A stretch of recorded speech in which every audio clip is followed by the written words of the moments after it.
Before we start our story, please like and subscribe to our YouTube channel at Chika Ta Bai. Queen Victoria and Prince Albert. Is the first anniversary of the marriage of Prince William and Catherine Middleton, the Duke and Duchess of Cambridge, approaches later this week. We couldn't help but reflect on their love story and the fascination the world has for everything royal. So your two chums thought it would be fitting and fun to get caught up, as it were, on the other love stories that have surrounded the British throne. Today we begin with one of the most famous and arguably the most culturally influential of all the monarchs of the British or any empire, Queen Victoria, and the great love of her life, Prince Albert. Known as the grandmother of Europe, Queen Victoria had 9 children, all of whom married European royalty, thus spreading her family throughout the continent. She is the longest reigning monarch in Great Britain and the longest reigning female monarch in the world. It is because of this that we hear so much about her, and her name is used in conjunction with so many things, for example, Victorian decor, Victorian ways of morality, Victorian dress, etc. When Victoria was born in 1819, she was 5th in line to the throne, which means that there were 4 people before her who would become the regnant after her uncle, King George IV, passed away. When her uncle did pass away, the 4 other people in line, including her father, had already passed away, so Victoria became queen. Victoria was just 18 years old when she took the throne in 1837. In her diary she wrote, "I was awoke at 6 o'clock by Mama, who told me the Archbishop of Canterbury and Lord Conyngham were here and wished to see me. I got out of bed and went into my sitting room, only in my dressing gown, and alone, and saw them. Lord Conyngham then acquainted me that my poor uncle, the king, was no more, and had expired at 12 minutes past 2 this morning, and consequently that I am queen." Official documents prepared on the first day of her reign described her as Alexandrina Victoria, but the first name was withdrawn at her own wish and never used again. Quite an undertaking for an 18-year-old girl. Victoria was, as yet, unmarried, but was aware of the various matrimonial plans that were being concocted by her mother. Victoria had met her cousin, Prince Albert of Saxe-Coburg and Gotha, before she became queen. She knew that her mother was thinking that he might be a good suitor for her. According to her diary, she enjoyed Albert's company from the beginning. After the visit she wrote, "Albert is extremely handsome. His hair is about the same color as mine, his eyes are large and blue, and he has a beautiful nose and a very sweet mouth with fine teeth. But the charm of his countenance is his expression, which is most delightful." To her uncle Leopold, who had introduced the pair, Victoria wrote to thank him for the prospect of great happiness you have contributed to give me. "In the person of dear Albert, he possesses every quality that could be desired to render me perfectly happy.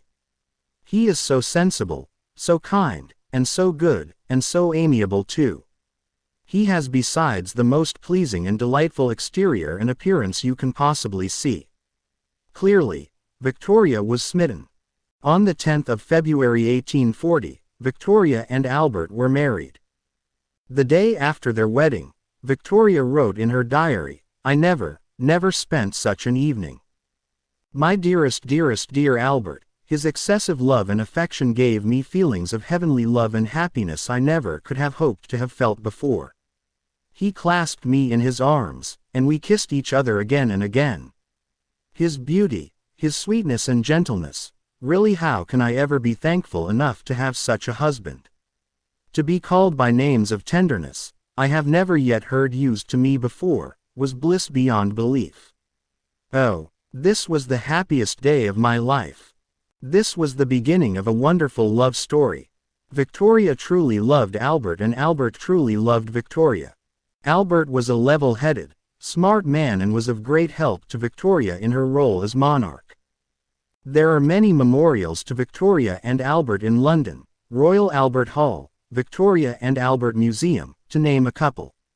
Victoria and Albert parented 9 children and created a warm, loving household. A wonderful film that highlights their story is Young Victoria. Queen Victoria and Prince Albert were the first of the royals to occupy Buckingham Palace, the current home of Queen Elizabeth and Prince Philip. Growing up, Victoria was rather smothered by her mother. Her father had passed away when she was quite young, and her mother felt it necessary to keep Victoria away from any harm.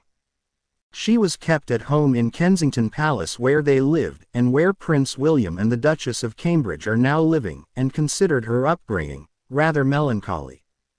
Her relationship, therefore, with her mother was not the sweetest.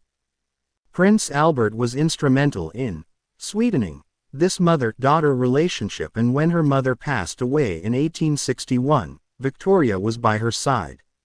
It was through reading some of her mother's papers after her passing that Victoria realized that her mother loved her deeply, and Victoria went into a bit of a depression because of this. Albert stepped up to the plate, even though he was suffering from a stomach disorder, and did a lot of Victoria's duties at this time. It was shortly after they heard that the Prince of Wales, their eldest son, had slept with an actress, that Prince Albert went to Cambridge, where his son was studying, to confront him. This was not received well by the Prince of Wales. A few weeks later, Albert was diagnosed with typhoid fever and died. Victoria was devastated. She blamed her husband's death on worry over the Prince of Wales's philandering. He had been killed by that dreadful business, she said, and entered a state of mourning. Victoria wore black for the rest of her life and did not come out in public for many years. The country went through rocky times as their queen was not present, neither physically nor emotionally. She did try to fulfill her duty as queen, but chose to do so from her residences, not appearing in public. John Brown, or Mr. Brown, as he has become known, was one of Victoria and Albert's outdoor servants at Balmoral Castle, their Scottish retreat. After Albert's death, Victoria made John Brown one of her personal servants, and a close relationship ensued. This is depicted beautifully in the film, Mrs. Brown, which is the name some of her public gave to Victoria. People have speculated on just how close their relationship was, but one does not know for sure. Without a doubt, John Brown brought the Queen out of her depressed state and more into life. She was very saddened by his death, having had a long and lasting closeness with him. Though Victoria suffered much loss, she did a lot as queen. She was a strong queen, for the most part, and wanted to be involved in the goings-on of the country. She died at the age of 81 in Osborne House, a grand Italian Renaissance palazzo on the Isle of Wight which her beloved Albert had designed and built. Without a doubt, Victoria left us with an amazing legacy, and had an influence on our culture which is still recognized and felt today. Home and family have become synonymous with Victoria. She no doubt very much approved of those values we hold so dear: love, joy and abundant living.